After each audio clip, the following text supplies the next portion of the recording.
How's it going, everybody? You may notice that there's something different. It's true, there is something different. I filmed this video earlier, if I'm to be perfectly honest, and my sound wasn't working because I forgot to turn on my external mic.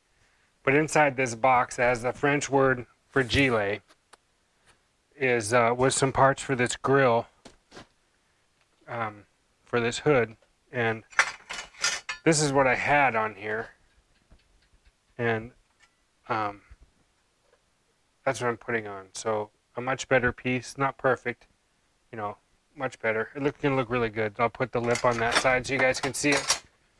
But I was opening up. There you go. How's that? That's what I'm talking about. Chrome lip, clear crossed, grill bar, grill, no bumper. Yes, I know it's a gold grill. It will be a silver grill. And in the hood, I taped off and marked where that thing's going to go. It's going to be pretty cool when we're done. But anyway, this is what we got going on. So let's see, where was I? Oh yeah, so the weekend's coming up. It's Christmas coming up, and I've been making brake line videos on this thing. In fact, you guys will probably be seeing 2 of them so far. 2 of the 5. It's like pulling teeth. I don't mean to sound like I'm complaining. I'm not trying to, but I'm complaining. I absolutely hate doing brake lines. And so I'm going to give you a break. Friday will be Christmas, and so on Friday you're going to get 2 stories. Saturday another story, and Sunday another story. So it's the Merry Christmas, 4 stories, as if they're, really cool and something special, and you guys are actually going to watch them. But, at least it gives me a break from having to deal with watching the incredibly uneventful, awesome brake line fiasco. Okay, so putting all this together, and this French frigile and the new upper lip bar and all that stuff, and the hood and all that fun stuff, I was told my wife what I wanted to do, and she said that I could use a video of her. And I thought, well, that's great. I am going to tell you about, working in an auto parts store, but this particular video is about my wife, and she said I could use it. So I'll back up. So 2010-ish, the beginning of 2010. At that time, I was teaching at Boise State, the automotive program, 2009, 2010 kind of a thing, and they were changing from the university to the College of Western Idaho, and all the associate's programs were going to the College of Western Idaho instead of the university. They were dropping all their 2-year programs, and so I was in the middle of the transition, so contracts were being changed and negotiated, and I told my wife, I made her a bet that if I didn't have a contract signed by August 1st, now remember, August 17th was the first day of school, if I didn't have a contract signed by August 1st, that we would just sell everything and move to Hawaii, move over to Maui. Because she fell in love with this place when we came over here in, I think the first time was early 2000s, and then late 2000s we came over, and she just never wanted to leave, and I couldn't wait to get home because all my cars were there. And at that time we had a really cool house. We lived in Boise, and we had a small house built in the 40s, late 40s, and in the back was under the back house, and I had a shop, but the front of the garage from the street looked like a little tiny old cottage, and next to it in the driveway was a small single car garage with a little man door on the side. And that garage was, I think it was like 22 feet wide, but it was 40 some feet long, and it was big, but it just looked like a single car garage, but that thing was long. So it was I think I could put 6 cars in it, end to end. And if I was really good, I could put 2 more. I think I could put 8 in that garage. But anyway, we had it really neat. On the outside, on the wall that faced that, so that if you're looking at it from a down view, the street would be here, And the house was here. The back house, we had a back house that we used for like family when they came. And on this side was the garage, and it was a normal driveway. And on the other side of the house is another driveway, and that driveway went all the way back to the back house, but it was fenced across the front, so you couldn't really see it. But in the back there was kind of a courtyard where we had a bunch of planter boxes and stuff, and then we had like a back yard in the far way back behind the other house where our dogs were and where we ran and played and stuff like that. And then it had like an easement around, and then the neighborhood was really cool. Um, it's older part of Boise and the Bench. It was actually a mechanic shop way long time ago, so it was grandfathered in, and of course, I took advantage of that.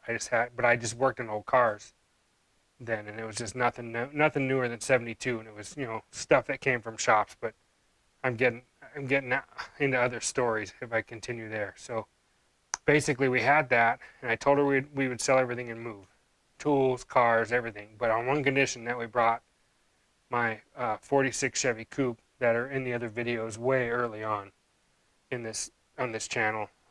Car that I built that I don't know, I drove for 7 years every day, chopped it, dropped it, everything, small block. I put a 5-speed in it, 410s, had air conditioning, power steering, power brakes. Went to Bonneville Salt Flats with it several times. It was in some magazines, and then I sold it to, when we moved out here, I sold it to a kid, and then he finished the paint and stuff and did the interior, and then I guess it made the cover of Rod and Custom in a full feature before, like, I think it was the second to last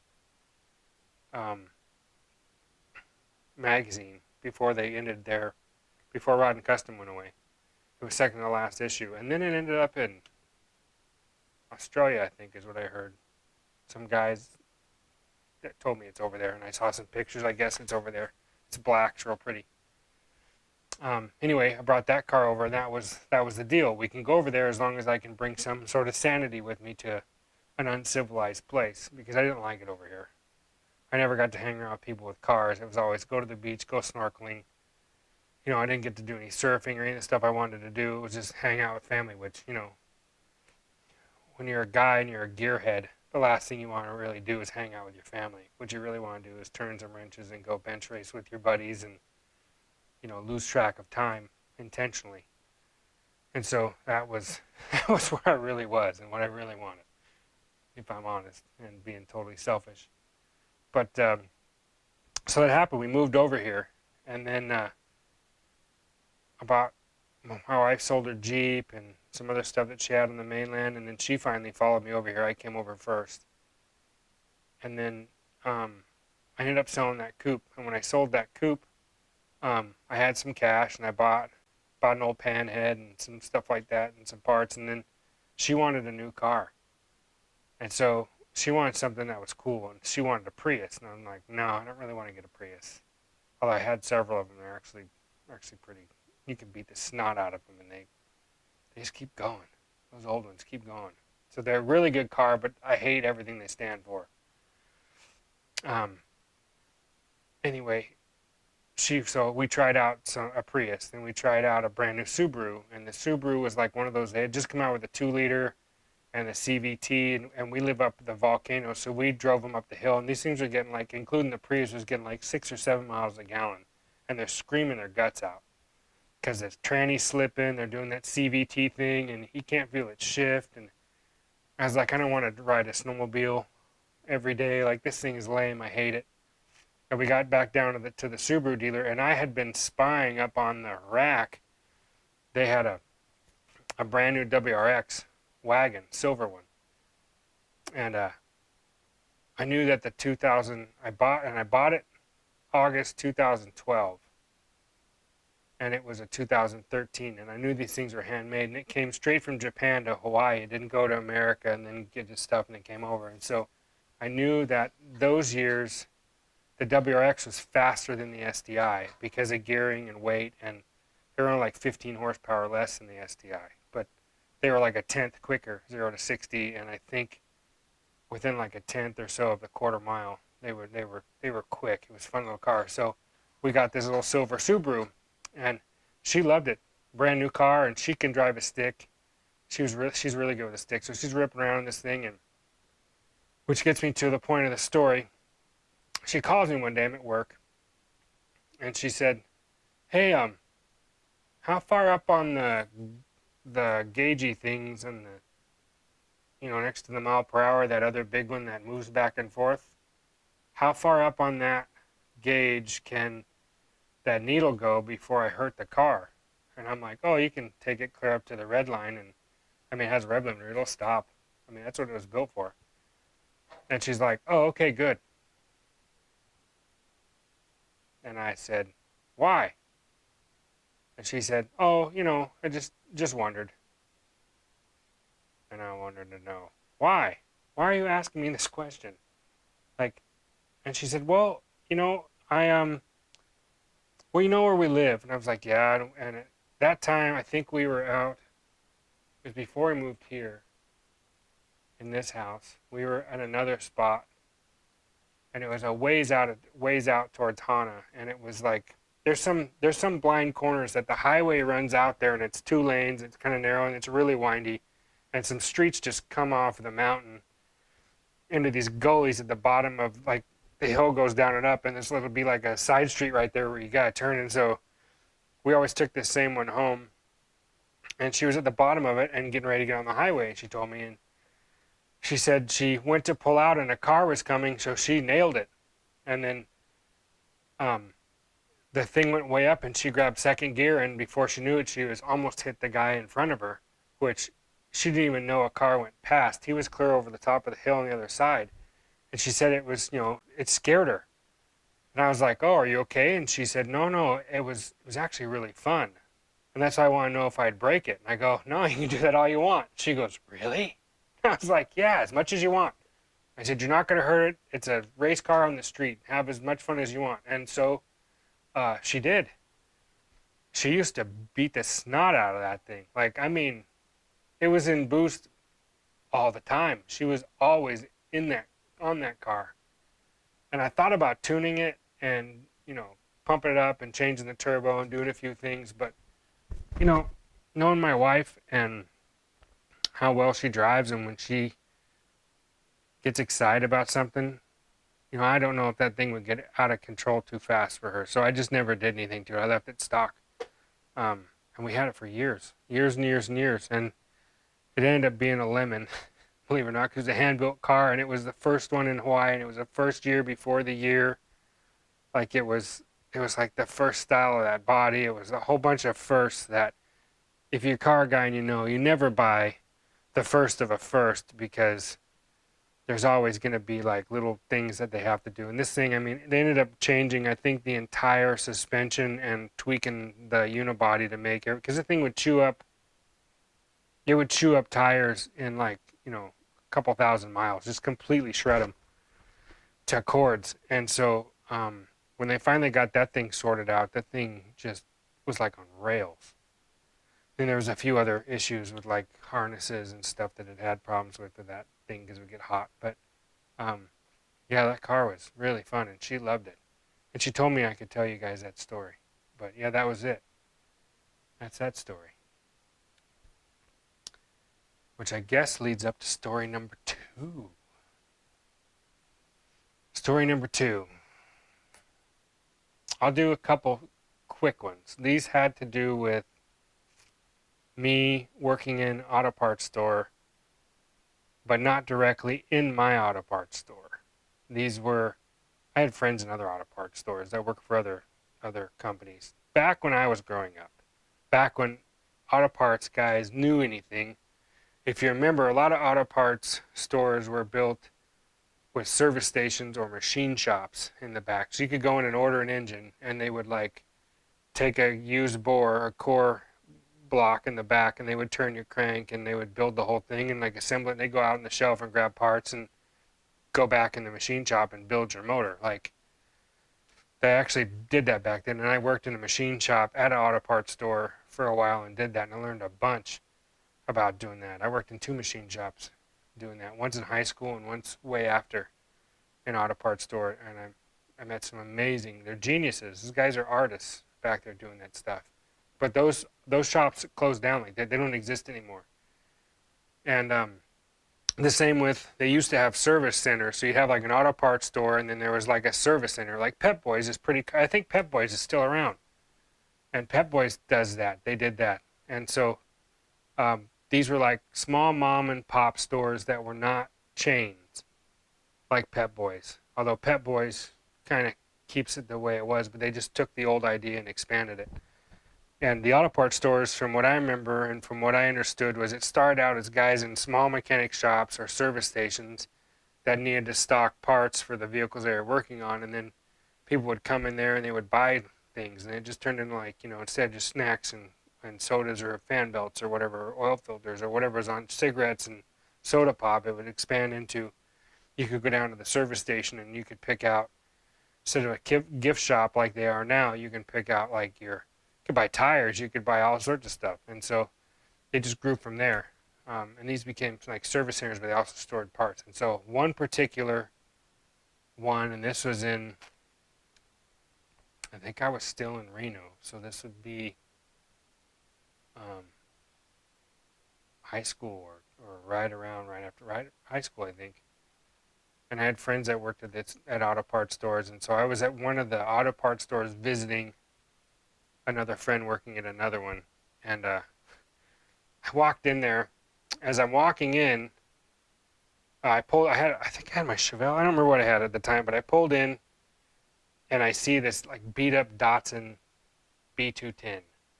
If anybody knows what those are, they're kind of a little fastbacky sedan looking thing, and they had these weird looking honeycomb hubcaps, and they were just it was like after the 510 was really cool, they made the 210, which was like, I don't know why they thought about doing that, but I mean, I guess they're a pretty cool car. Anyway, I see this car sitting there, and this girl, as I'm going in, she's walking out with some oil, like a case of oil. And so I thought she was cute. That's why she caught my eye. She carried a case of oil, and she's an auto parts store. And so I wandered around doing something.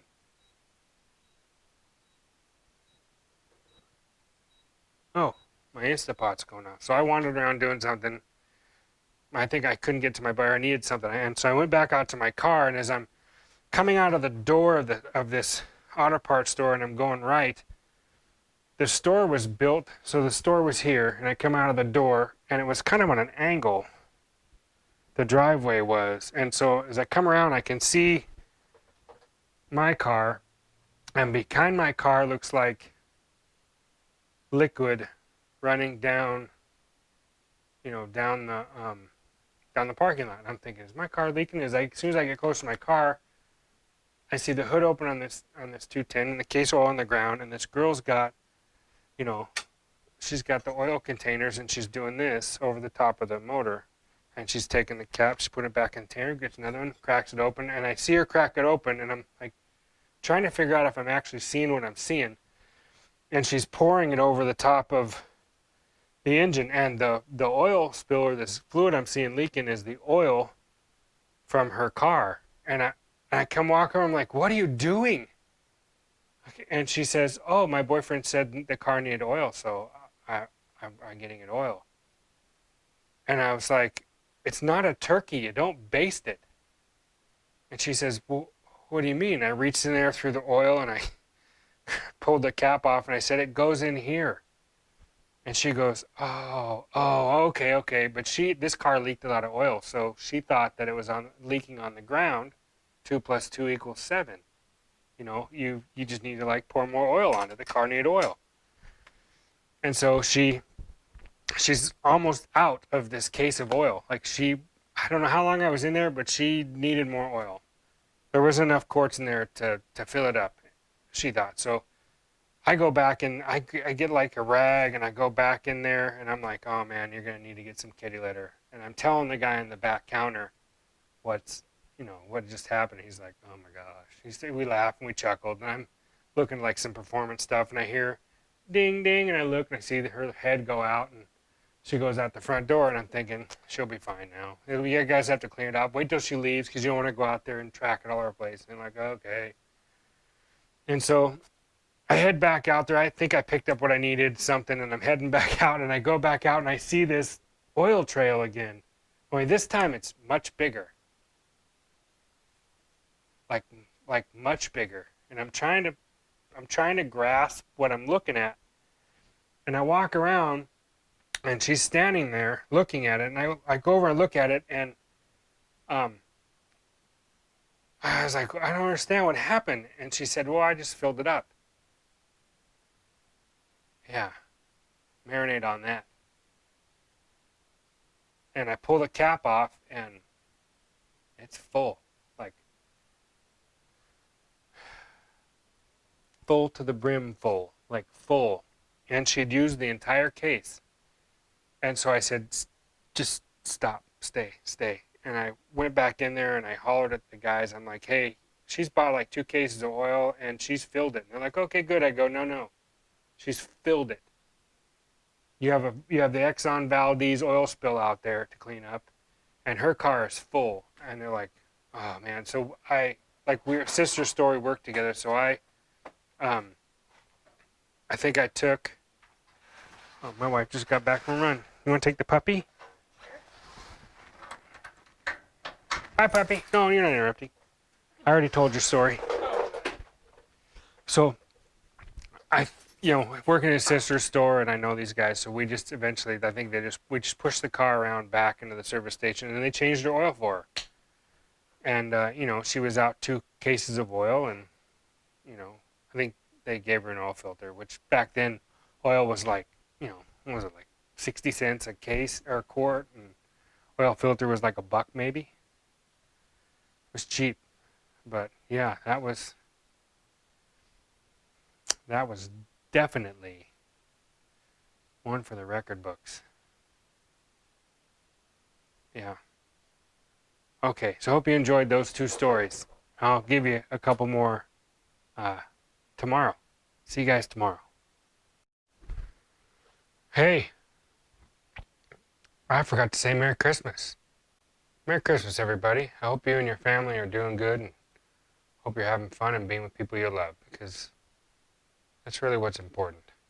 If I've learned anything living over here in Hawaii, I've learned that, the views and stuff are nice, cars are cool, and all that stuff's really fun, but the real paradise is the people in our lives.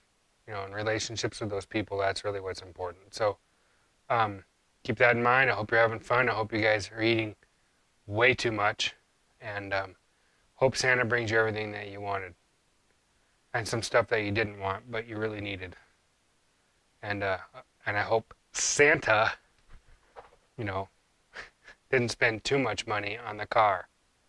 Actually, I hope Santa spent a lot of money on your car.